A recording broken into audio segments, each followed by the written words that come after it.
How's it going, everybody? It's Sean here, and I'm here today to give you guys a review of the Nike Mac Attack Quick Strike SP in this OG light smoke gray colorway. So the Nike Mac Attack, or what Nike is officially calling it right now, the Nike Attack, this was a shoe that released back in 1984, and it was created and worn by one of the most iconic and memorable tennis players of all time, John McEnroe.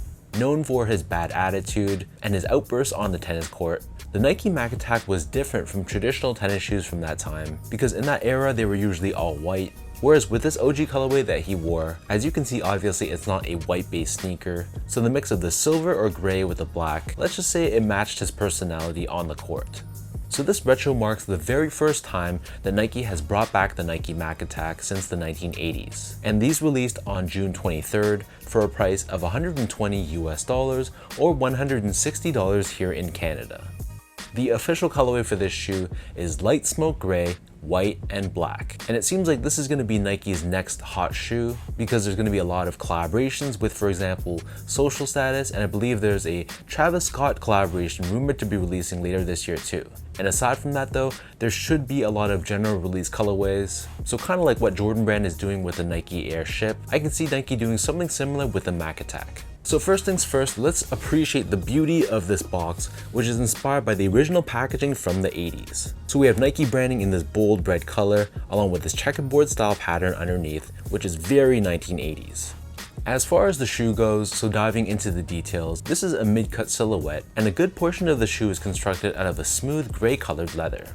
So on the toe box, you can see this leather. It covers both the front toe cap, as well as the U-throw area of the shoe too. However, in between this, to aid with the flexibility of the shoe, we have this layer of black colored mesh. And on the side of the shoe, we also have 5 perforations running across the lateral side.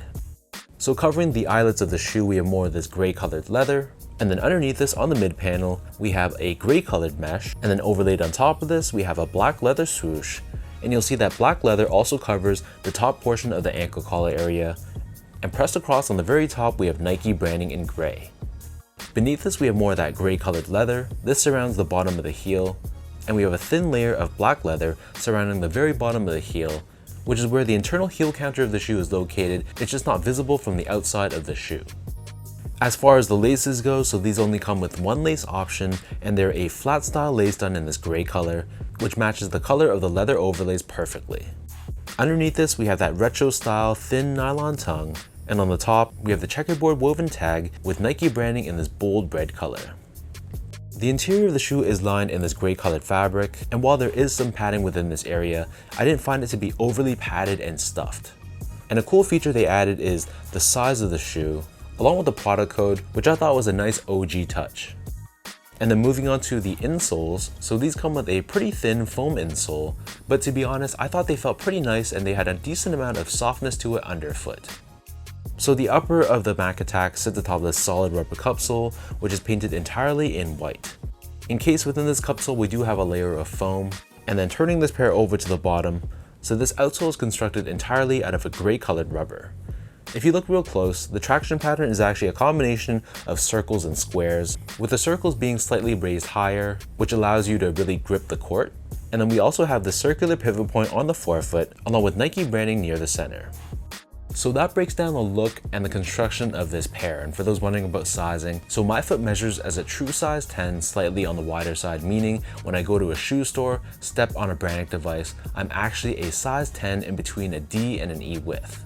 So I got these in a size 10, not knowing how these would fit, and I feel like they run true to size lengthwise, but they are a little bit more on the narrow side.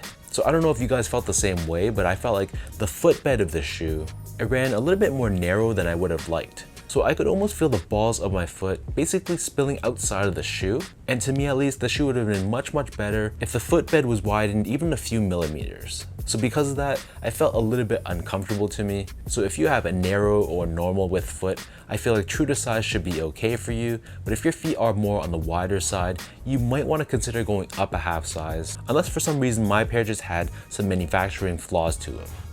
Next up, in terms of the comfort, so honestly, these aren't too comfortable on foot, but given this is originally designed to be a tennis performance shoe, it makes sense why it's a bit more on the flatter side, more firm, with a ton of stability and ground feel. So for casual use, fast forward nearly 40 years later, I wouldn't say that it's the most comfortable shoe that I've tried. Even for a retro 80s sneaker, I find other models, for example like the Nike Air Ship, that to me feels more comfortable underfoot than this one. However, for an everyday casual use shoe, I think it's going to be perfectly fine. Just don't expect this to be an extremely comfortable shoe, and I think it'll be alright. Finally, in terms of the quality and the craftsmanship, so first off, material quality, I thought it was above average, but it wasn't anything mind-blowing.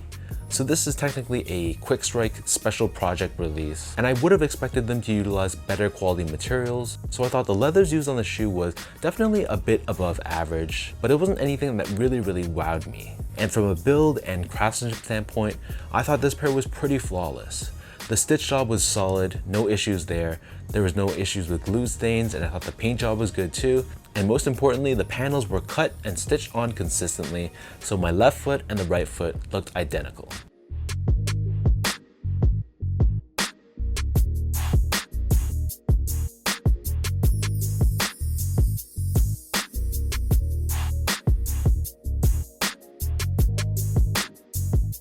So with all that out of the way now, let me toss these on feet. I'll lace them up and I'll show you guys how these look.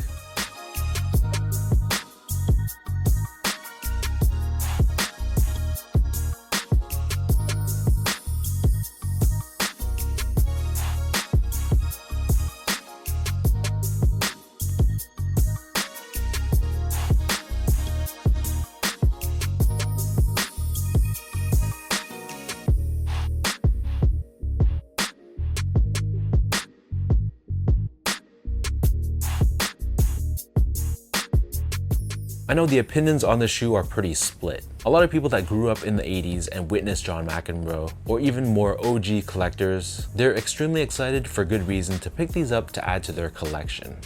But on the flip side, there's a ton of people that just don't understand the hype surrounding this shoe, which hey, I totally understand. I wasn't born when the shoe was released, so I can't really relate to this shoe like a lot of older sneaker collectors can. However, I definitely appreciate the history behind this shoe, and I had a ton of fun researching the details behind that original release in the 80s. But when it comes down to it, do I feel the nostalgia? Does it strike an emotional chord in me? No, I honestly can't say it does. So for me, this is just a pretty solid retro 80s sneaker. But beyond that though, I don't feel any emotional ties to it. But at the same time, I'm curious to see what Nike releases in terms of future collaborations. From the leaked or preview images I've seen online, there seems like there's gonna be a lot of creative takes on the Mac Attack. So I'm really looking forward to that for the rest of this year. So let me know in the comment section down below, what do you guys think about this pair? Were you guys able to grab these as well? Did you strike out and take an L, or did you just pass on them altogether? If you guys like this video, be sure to like, comment, and subscribe to my channel if you haven't yet. You can follow me on Instagram at sgo8, follow my Twitter account at sean.go, and visit my website at seango.ca. So until next time, thanks so much for watching. Hopefully you guys enjoyed this review, and hopefully it helped you in some way, and I'll catch you guys all in the next one.